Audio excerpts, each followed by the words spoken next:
66장 보겠습니다. 66절부터 보도록 하겠습니다.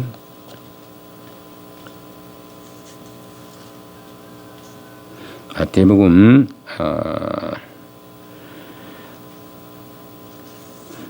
26장 63절부터 보겠습니다. 63절.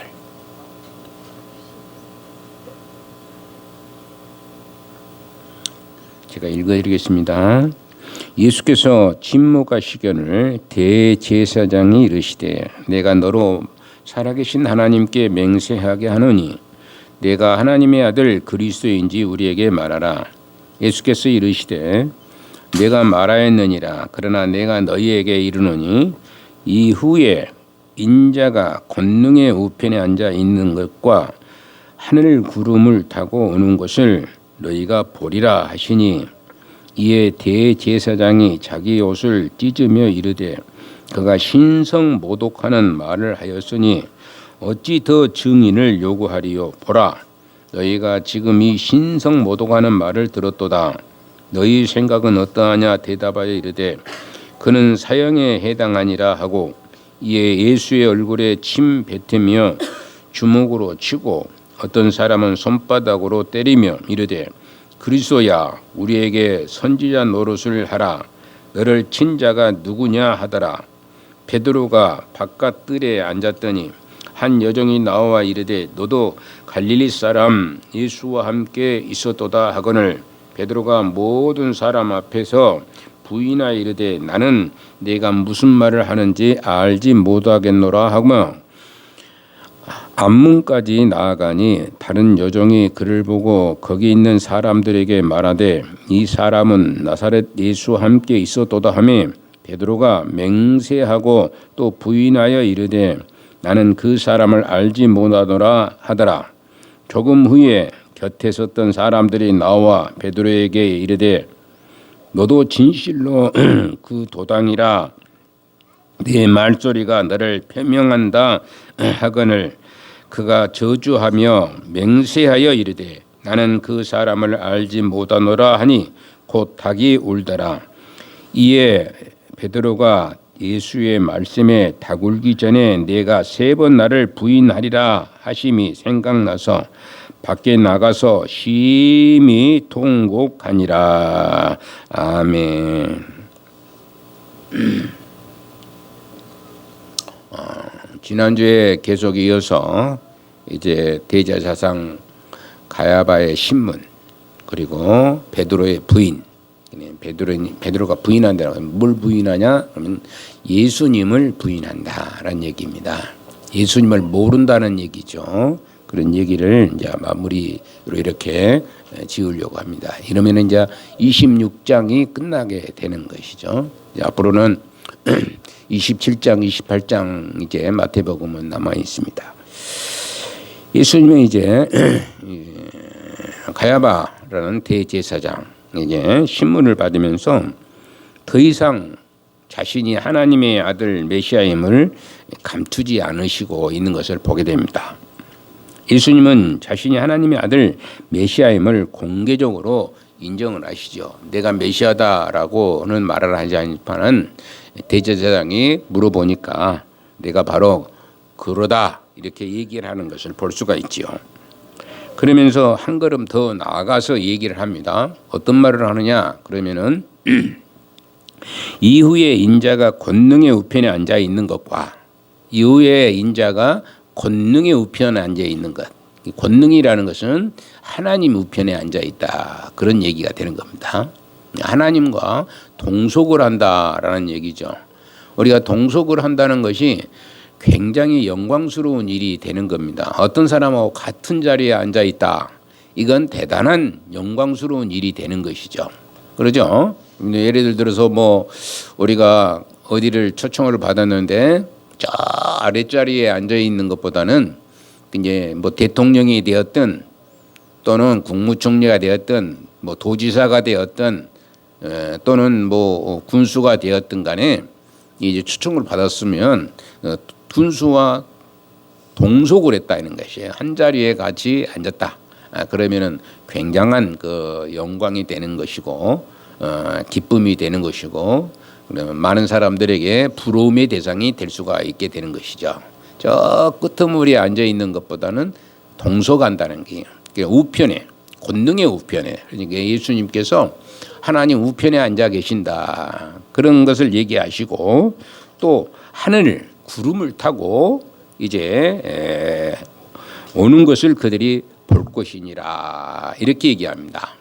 하늘 구름을 타고 온다는 것이죠. 예수님께서 직접 말씀하시는 거예요. 하늘 구름을 타고 이제 다시 오신다, 그런 얘기죠.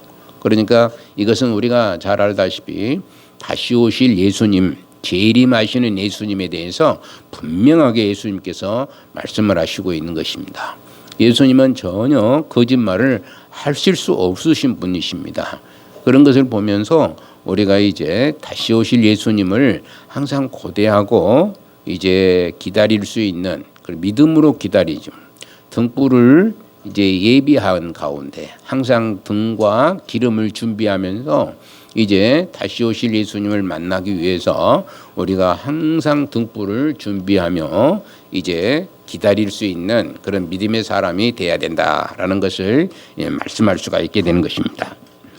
현재 이 말씀은 꼭 대제사장만 들으라는 말씀은 아닙니다. 물론 대제사장에게 이제 말씀을 한 것 같아도 실인즉은 우리 많은 신자들, 믿음의 사람들에게 이제 우리 주님께서 진짜 어떤 분인지, 예수님이라는 분이 누구인지, 어떤 분인지, 어떤 권능을 가지고 계신 분인지를 선포하시고 있는 것이라 이렇게 말씀합니다. 예수님이 누구인지를 알고 우리가 신앙생활을 해야 되는 거예요. 예수님이 어떤 분이시냐, 하나님과 동서가시는 분이시다라는 겁니다. 누구도 그 자리를 채울 수 없는 거예요. 누구도 하나님과 동서가하는 것을 채울 수 없는 분이 바로 예수님이시다라는 얘기입니다. 하나님이 누구이시냐를 이제 또 알아야 되겠죠. 하나님이 어떤 분이신가를 제대로 알지 못하니까 우리가 신앙생활이 좀 약해질 수밖에 없고, 그냥 세상 나가면은 그저 그렇게 살아가라는 그런 것이죠. 하나님이 어떤 분이냐, 우리의 주인 되시는 분이시다. 나를 이 땅에 보내주시고 또 우리를 생명으로 인도해 주시고 영원한 하늘나라에 입성할 수 있는 그런 권세를 주시는 분, 온 우주 만물의 창조자이신 분, 이런 것들을 전부 생각하면서 예수님이 어떤 분이신가에 대해서 분명히 알아야 된다라는 얘기죠. 예수님을 잘 모르다 보니까 자꾸 이제 삶 속에서 그냥 자기 욕심들이 나타나게 되고 자기 의욕이 먼저 나타나게 되고, 그래서 제가 자꾸 얘기하는 것은 여러분들이나 제가 그리스도와 연합된 삶을 살아야 되는 것이다. 한번 따라서 합시다. 그리스도와 연합하자.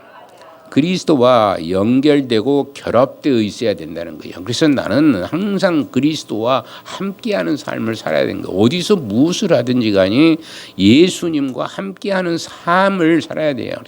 밭에서 일을 하시든지 무슨 직장 생활을 하시든지 간에, 그러니까 우리가 불평을 하지는 않아야 되는 거예요. 자기 힘이 들죠. 힘이 굉장히 들죠. 일하다 보면 힘이 굉장히 듭니다.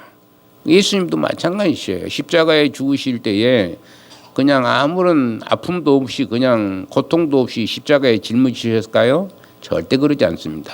엄청난 고통을 받으셨어요. 그래도 예수님은 인내하시고 견디고 그 십자가를 짊어지신 거예요. 마찬가지로 우리도 예수님과 연결되어 있기 때문에, 예수님과 연결되어 있고 또 결합되어 있기 때문에 우리가 고통을 당하는 것이거든요. 고통을 당할 때가 있고 아플 때가 있고 힘들 때가 있어요. 그건 당연한 겁니다. 인간이기 때문에 당연한 거예요. 그럴 때도 어찌냐면은 예수님처럼 견딜 수 있는 그런 믿음을 우리가 가져야 된다라는 것을 말씀하는 것이에요. 그래서 우리가 이런 것들을 잘 생각하면서 우리가 세상을 살아갈 수 있어서 세상을 넉넉히 이기는 자가 되어야 될 줄로 믿는 것입니다. 우리는 그래서 이 예수님은 뭐냐면은 이 말씀 한마디로 인해서 이제는 신성모독죄로 처형을 당하게 되는 거예요. 다른 것은 뭐 할 것이 없어요. 예를 들면 지난주에 말씀했던 것처럼 안식일을 뭐 병을 고쳤다는 둥, 안식일 날 못했다는 둥, 뭐 어떤 자는 저런 자랑이 많이 했어도 그게 뭐 죽을 죄가 아닌 거거든요. 죽일 죄가 아니요. 몇 대 맞으면 끝나는 것이죠. 회당에 가서 몇 대 맞으면 끝나는 것이에요. 그러는데 잡을 길이 없어요. 그런데 계속해서 대제사장이 질문을 하는 거예요. 네가 그리스도냐? 네가 메시아냐? 이런 얘기입니다. 그런 것을 자꾸 물으니까 예수님께서 대답을 하지 않을 수가 없는 것이죠. 그래서 내가 바로 그러라고 얘기하고 있는 것이죠. 네 말이 맞다는 얘기입니다. 그러니까 한마디로 당신이 그리스도고 메시아고 하나님의 아들임을 시인하고 있는 것을 볼 수가 있죠. 그래서 이 십자가에 못 박게 되었는데 우리는 내가 믿는 것에 대해서 하나님에 대해서 질문을 받게 될 때에 내가 대답을 한다라고 생각하는 경우들이 대부분입니다. 내가 대답한 것이 아니라 내가 대답한 것 같아도 내가 대답하는 것이 아니라 이것은 성령께서 나를 통해서 말하게 하시는 것이죠. 여러분들이 알으셔야 되는 것은 여러분들이 누가 하나님에 대해서 교회에 대해서 물어볼 수가 있어요. 그러잖아요. 만나면 전도하다 보면은 또는 그 우연찮게 만나서 이제 어떤 사람하고 대화를 나누다 보면은 교회에 대해서 얘기하고 또 교회가 어떤 것이냐에 대해서 말씀을 할 수도 있고 그러는데 그런 것을 우리가 대답을 하거든요. 대답을 해야 되는데 내가 대답하는 거, 내 생각을 대답하는 것이 아니라 성령님께서 우리 마음속에 말씀을 주셔요. 그래서 그 말씀을 전하게 하는 그런 능력을 우리 성령님이 우리에게 주셔요. 그러니까 우리가 담대하게 얘기를 해야 돼요. 내가 말하는 거, 내가 입이 나는 뭐 약해서 내가 말을 못하고 가만히 있는 것이 아니고 성령님 전폭적으로 의존해서 말씀을 담대하게 전할 수 있는 그런 권세가 우리에게 있습니다. 그런데 우리가 성령님은 주셨는데 이분 우리가 꼭 다물어 버리면 이게 문제가 생긴 것이죠. 그러죠? 그러지 않아요? 성령님이 내게 힘을 주셨는데 나는 그 힘을 쓰지를 못하고 있다는 것은 이것은 문제가 있는 거예요. 그렇기 때문에 담대한 마음을 가지고 우리가 성령님이 내게 말씀을 주시니까 말씀을 할 때에 말씀을 주시는 거예요. 입을 꾹 다물면은 할 수가 없는 것이죠. 그래서 우리가 담대하게 얘기를 하는 거예요. 그 담대하게 얘기할 때에 어쩌면은 얻어 터질 수도 있습니다. 알으셔야 돼요. 얻어 터질 수 있어요. 왜 그러냐면은 모든 사람들이 성령님의 말에 전부 다 복종하는 것은 아닙니다. 성령님의 말씀에 복종하는 거 아니에요. 성령님을 굉장히 질투하고 미워하고 그러는 경우들이 있어요. 오늘 여러분들이 보다시피 예수님이 하나님의 아들이시고 하나님이시거든요. 그런데 하나님이신 그분을 대제사장 그룹이 예수님 하나님을 죽여버린 거예요. 죽이려고 지금 사형에 처버려요. 그건 누가 하는 거냐? 대제사장이 한 것이 아니고 사단이 그 일을 하고 있는 것입니다. 사단이 하고 있으니까 사단이 그 조종자가 되어 있는 거예요. 조종자가 사람을 조종해서 사단이 하나님의 아들이신 예수 그리스도를 십자가의 못을 받게 하는 것을 하는 거예요. 그렇기 때문에 우리는 그 마귀 권세와 싸우는 일을 해야 돼요. 내 안에 성령님이 있으심으로 그렇다고 해서 다 이긴다. 내 도구가 아무리 그 기술이 좋아도요. 그 여러분들 보세요. 아무리 기술이 좋은 사람이 있어요. 그런데 망치가 이만한 망치로 이게 때려야 그 바위가 깨져요. 그래야 안 그래요? 이만한 망치로 바위가 깨질 수 있는데 요만한 망치로 아무리 기술이 좋아 이 사람이 그래도 그것을 망치로 때린다는 것 같으면 되겠어요? 안 되겠어요? 깨집니까? 안 깨집니까?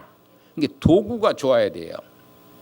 아무리 기술이 좋아도 도구가 좋아야만이 일할 수 있는 거예요. 그것을. 그래서 제가 여러분들한테 늘상 말씀을 드리죠. 무슨 얘기냐? 병원에 가면은 제발 좀 수술할 때는 서울로 올라가라. 제가 그럽니다. 제발 서울로 올라가서 수술을 해라. 왜 그러냐면 도구가 다르거든요. 도구가 달라.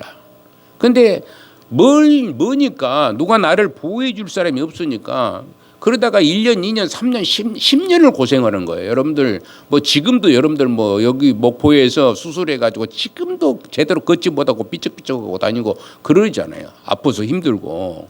그래서 제가 자주 말씀드린 것은 수술은 여기서 하지 말아라. 여기는 한 50년 이하로 떨어져 있는 것입니다. 서울과 비교했을 때. 강주도 그래요. 강주도. 다행히 강주에는 이제 무슨 뭐 노보투가 이렇게 와서 노보투를 구입을 해가지고 노보투가 수술하나 최첨단으로 이렇게 나왔다고 그러니까 그거는 괜찮을지는 모르겠지만은 여튼간에 우리가 도구가 좋아야 돼요. 그러니까 여러분들이 그리스도로 거듭난 자로서의 도구가 되기 때문에 여러분들이 담대하면 되는 겁니다. 담대하면 여러분들이 이길 수 있는 것이죠. 사단의 권세가 아무리 강하다 할지라도 성령님을 옷 입어서 여러분들이 담대하게 말씀을 전하면은 이길 수가 있어요. 그런데 그러지 못하는 거거든요. 그러지 못하다 보니까 요만한 망치로 바위를 깨려고 하니까 깨지질 않은 거예요. 그러니까 일단 바위 깨려면 이렇게 큰 방치로 두드러 패놔야지 깨지는 것처럼 우리가 있는 힘을 다해서 성령에 힘입어서 성령께서 나를 이제 통하여서 달변하시니까 성령님을 통해서 말씀을 하신다는 그런 강한 의지를 가지고 이제 하나님의 말씀을 전파하고 대답할 수 있는 능력자가 돼야 되는 것입니다. 그런데 그렇지 못하다 보니까 자꾸 이 악하고 더러운 권세가 길을 꽉 막게 하는 거예요. 성령님을 통해서 말씀을 전하지만은 그 길을 꽉 막고 더 미워하는 사람도 사실 없지 않아 있는 것을 보게 되는 것이죠. 예수님은 대제사장이 의도하는 질문을 뻔히 알고 있어요.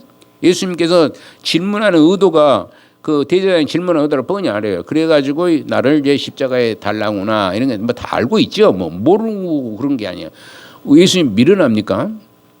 절대 미련하신 분이 아니요. 최고로 지혜로우신 분이시고 최고로 뭐 여러분들 IQ가 뭐 200 정도 된다고 그런 사람들은 뭐 금방 무엇을 예우부리잖아요. 그런데 200만 되시겠어요? IQ가? 예수님 IQ가 얼마나 될까요?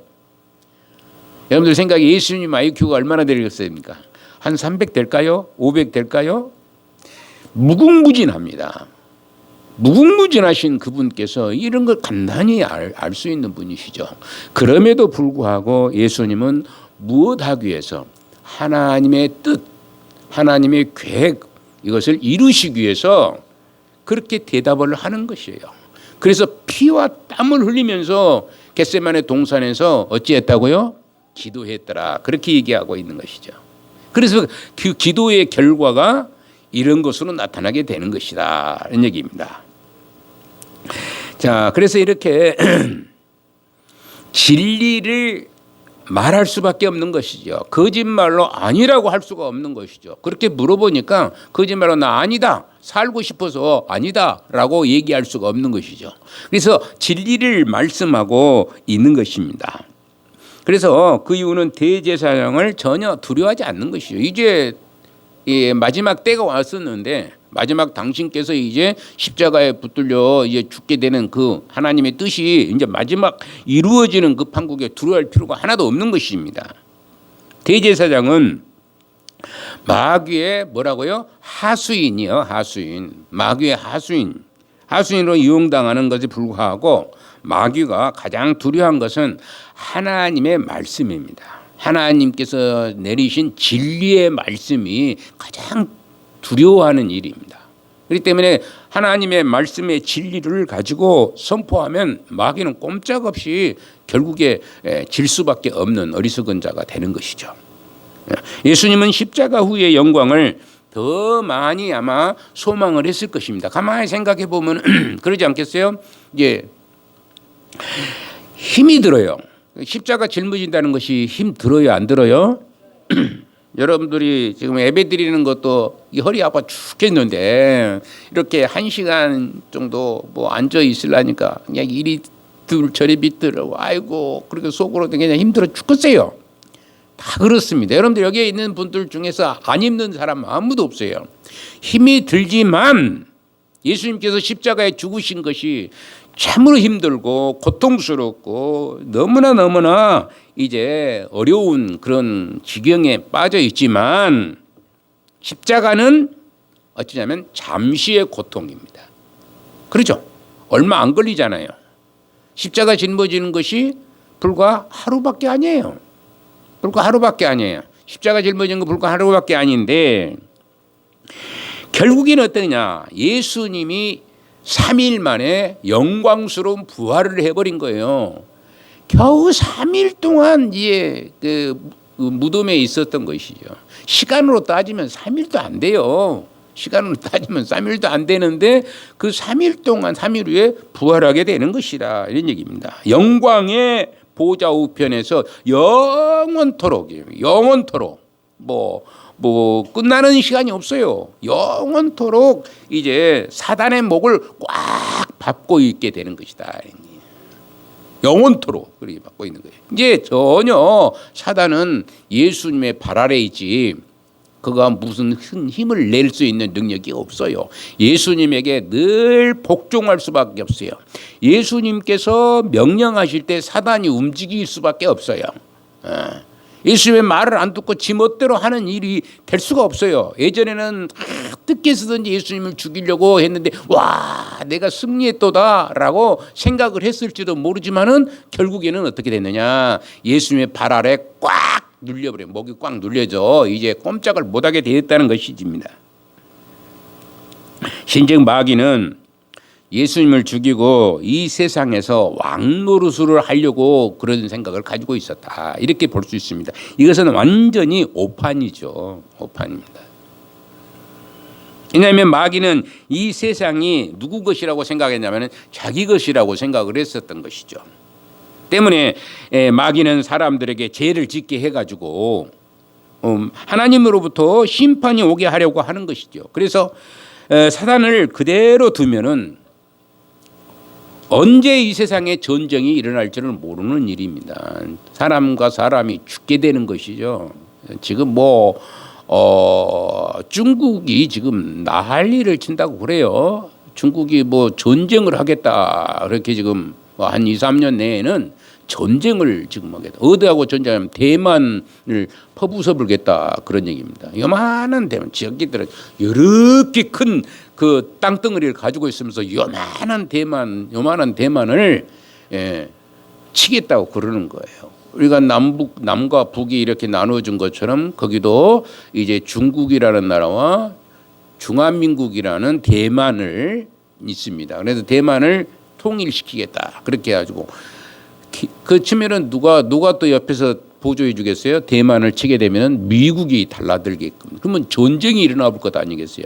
세계 전쟁이 일어나 버려. 그럼 지구가 멸망할 수밖에 없는 처지에 있어요.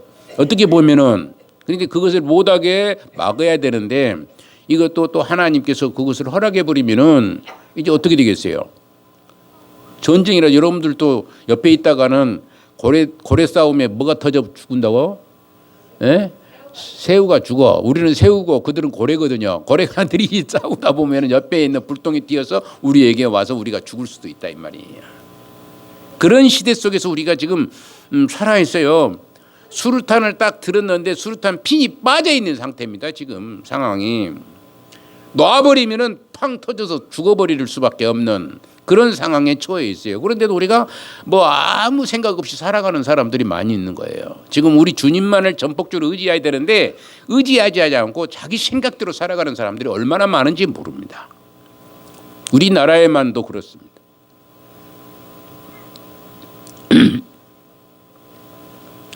또한 예수님은 사람들이 예수님을 다시 보게 될 것이라고 말씀을 하고 있습니다.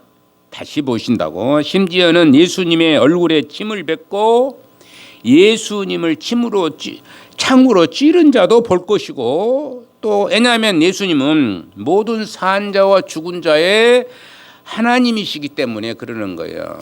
주인 되시기 때문에 그러는 거예요. 산 자와 죽은 자의 뭐 근데 다 본다는 거야. 찌른 자도 보고 뺨을 친 사람도 보고 주먹으로 친 사람도 보고 창으로 찌른 사람도 보게 될 것이다. 예수님이 다시 오실 때에 그때 보게 될 것이다. 이렇게 얘기합니다. 66절 68절 한번 같이 읽어봅시다. 시작. 너희 생각은 어떠하냐 대답하여 이르되 그는 시험에 해당하니라 하고 이에 예수의 얼굴에 침 뱉으며 주먹으로 치고 어떤 사람은 손바닥으로 때리며 이르되 그리스도야 우리에게 선지자 노릇을 하라 너를 친 자가 누구냐 하더라 이렇게 얘기합니다. 예. 이런 사람들이 다 이제 결국에는 보게끔 돼 있다라는 얘기입니다. 예수님께서 당신을 하나님의 아들 그리스도라고 하셨는데 만일 정말로 그분이 하나님의 아들 그리스도라면 어떻게 되겠는가 생각을 해볼 수 있습니다.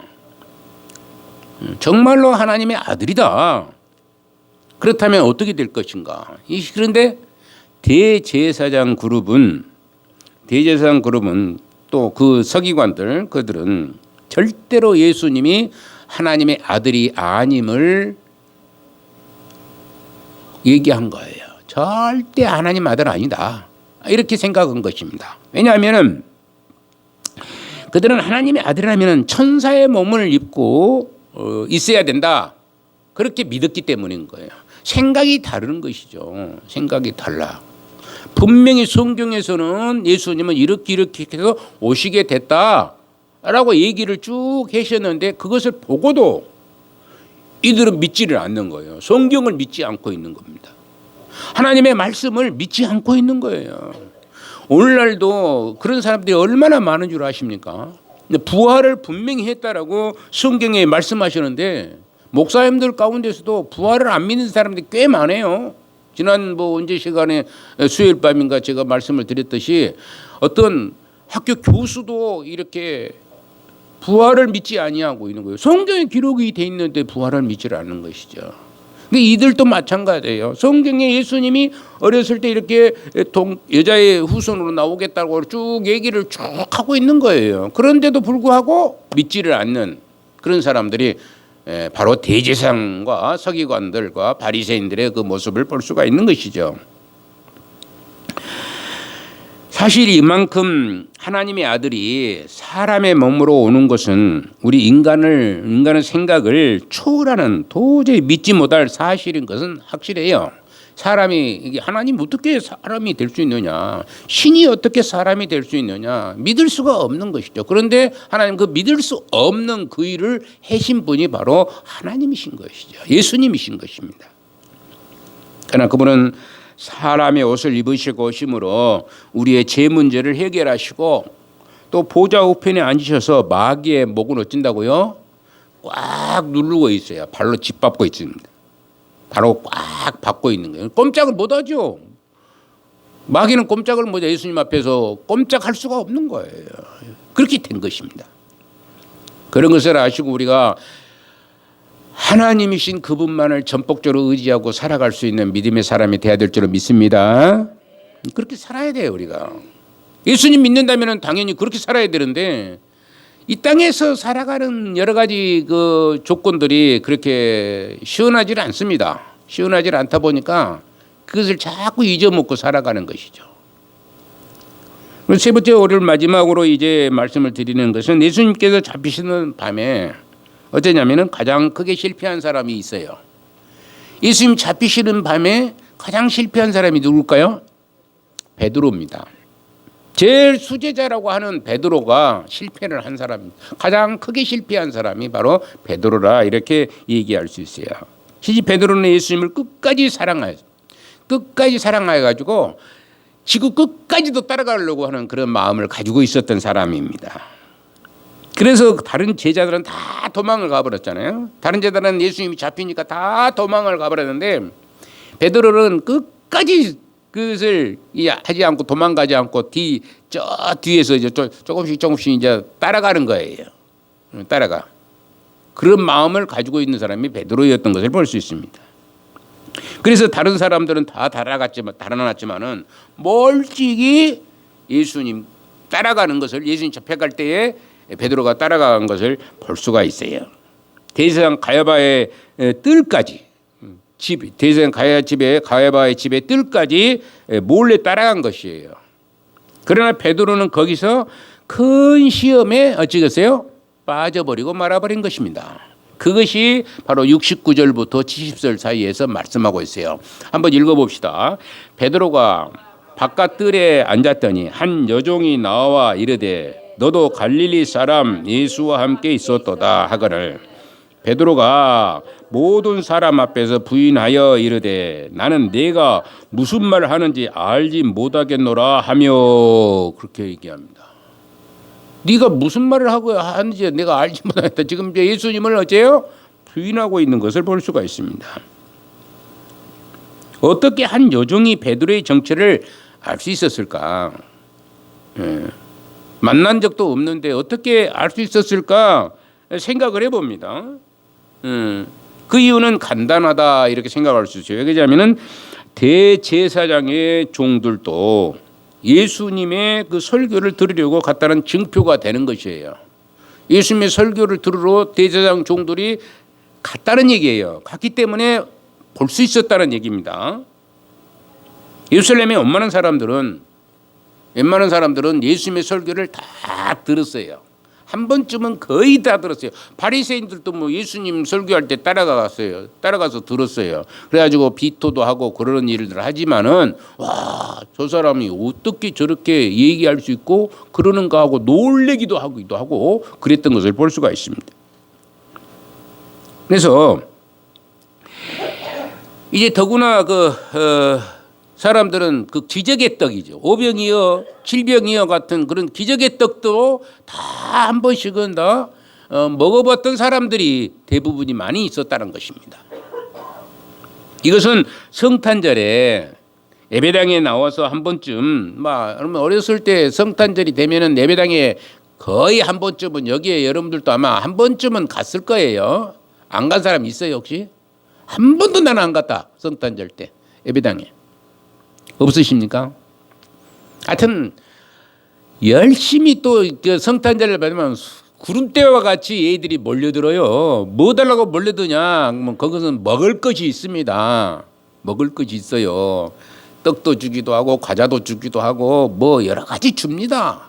뭐 예전에 어렸을 때 먹는 거 주면 최고예요. 배고픈 시절에 보면은 다 먹을 것 가서 받으러 가고 막 그래가지고 저도 사실 그것 때문에 교회 생활 했는지는 모르겠습니다.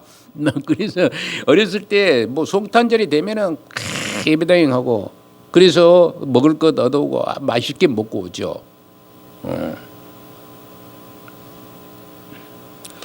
그래서 마찬가지로 그래서 그 사람들은 우리들도 보면은 대부분의 우리나라 사람들이 이거 뭐 3분의 2는 아마 그러지 않겠나 이런 생각을 해볼 정도로 많은 사람들이 성탄절이 되면은 어렸을 때에 다 교회당에 가서 이제 과자도 나눠 먹기도 하고 받아 먹기도 하고 그랬어요. 그래서 그러면 목사님도 볼 수도 있고 전도사님들도 볼 수 있는 그런 기회가 한 번쯤은 있었다라고 하는 것과 같은 이치가 되는 것입니다. 예루살렘 많은 종들도 한때는 예수님의 기적과 말씀을 듣고 은혜를 받은 사람들이 실질적으로 많았었다 이런 얘기입니다. 처음에 그들은 말씀을 받고는 굉장히 칭송을 아끼지 않았던 것을 볼 수 있습니다. 거기에다가 떡도 죽이니까 뭐 먹을 것도 주기도 하고 그러니까 얼마나 좋다고 박수치고 그랬었겠습니까? 그런데 시간이 지나고 은혜가 식어지면서 완전히 예수님에 대해서 적대적 관계로 돌아서고 말아버리는 거예요. 완전 적대적 관계로 돌아서 버리고 말아버린 것입니다. 베드로는 언제나 예수님께서 설교를 할 때에 기적을 베풀 때에 옆에서 그것을 돕는 사람, 말씀을 또 갖다 나누어 줄 수 있는 그런 사람으로 이렇게 일을 했었다고 이렇게 볼 수가 있어요. 수제자이기 때문에 제일 또 어른이에요. 베드로가 제일 나이도 많이 먹고 그런데 예수님보다 더 베드로가 더 나이를 더 많이 먹었어요. 그런데도 불구하고 예수님을 선생으로 모시면서 그렇게 하시는 거예요. 했었던 것이죠. 그래서 이런 여러 가지의 봉사에 앞장섰기 때문에 자기도 모르는 사이에 얼굴이 많이 알려졌었다, 이렇게 볼 수가 있는 것입니다. 베드로는 3번에 걸쳐서 정체가 탄로 났는데 그중에 2번이나 여종이 폭로를 한 것을 볼 수가 있습니다. 베드로는 처음 대제사장의 집들에서 불을 쬐고 있을 때에 그때 누군가 베드로를 보고 예수님의 제자라고 하는 것입니다. 불을 쬐고 있을 때 예수님이 제자라고 하는 거예요. 이때 베드로는 나는 당신이 하는 말이 무슨 말인지 모르겠다고 하면서 슬그머니 넘어가려고 했었습니다. 그죠? 당신이 무슨 말을 하는지 나는 모르겠다. 그리고 슬그머니 구렁이 담 넘어가듯이 넘어가려고 했었습니다. 이 정도면 사실 어떻게 보면 상당히 부드러운 제스처로 부인한 것이고 그런대로 잘 넘어갔다, 이렇게 생각을 해볼 수가 있겠죠. 그런데 베드로가 문 밖으로 나갈 때 문에서 어떤 또 여정이 베드로를 붙들고는 큰 소리로 예수와 같은 편이 여기 있습니다 라고 큰 소리로 외치는 거예요. 이때 베드로는 뭐라고 대답합니까? 드디어 그 본색이 드러나고 말아버린 것이죠. 어떤 보더니 화를 내면서 맹세하고 예수님을 부인하는 것이에요. 화를 내면서 그냥 아니다라고 얘기를 하는 것이요. 나는 그 사람이 아니다라고 얘기하는 것입니다. 전혀 알 수 없는 사람이다라고 얘기하는 것이에요. 3번째는 아마 이제 문 밖에서 또 다른 사람이 베드로를 알아보고 그의 말투가 갈릴리 사람 같다라고 얘기하고 있는 것입니다. 의심을 하고 있는 거예요. 갈릴리 사람은 누구냐? 예수님도 갈릴리에서 이렇게 터전을 잡고 이런 일을 했었고 그렇기 때문에 갈릴리 사람들이 말투가 좀 다른 모양이에요. 우리가 전라도 사람하고 또는 경상도 사람하고 말투가 다른 것처럼, 그래도 전라도 사람은 서울만 가면 거의 그 90%는 서울 말씨를 써버린다고 그래요. 저는 그 설교를 할 때도 사투리가 많이 나오죠. 그렇습니까?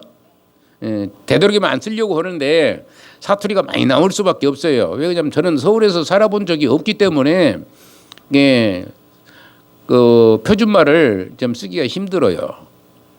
그런데 전라도 사람들은, 그런데 경상도 사람들은 어디를 가든지 그 퉁명스러운 말투가 고쳐지질 않는다는 것입니다. 바꿔지질 않는 경상. 그러니까 그런 억센 발음이 갈릴리 사람들에게 있었지 않나, 이렇게 생각합니다. 그래서 그 말투가 다른 거예요. 그런데 이때 베드로는 저주까지 하면서 자기는 예수님 모른다고 부인을 하고 있는 것이에요. 첫 번째는 그냥 넘어갔어요. 두 번째, 세 번째는 완전히 그냥 예수님을 100% 부인을 해버리고 말아버리는 것입니다. 자, 우리들 같으면 어떨까요? 저와 여러분들 같으면 어떻겠습니까? 여러분들은 어쩌겠어요? 여러분들은 지금 잡혀서 죽게 된 상태에 어떻게 생각하겠습니까? 우리 이난희 권사님 어쩌겠어요? 예수님도 이난희 권사님도 보나마나 똑같을 것입니다. 부인하지 뭐, 내가 죽을 판인데 장로님이라고 뭐 다를 거 있겠습니까? 없겠습니까? 부인할 수밖에 없는 거예요. 인간의 연약함 때문에. 우선 어째야 되겠어? 살고 봐야 되지 않겠어요?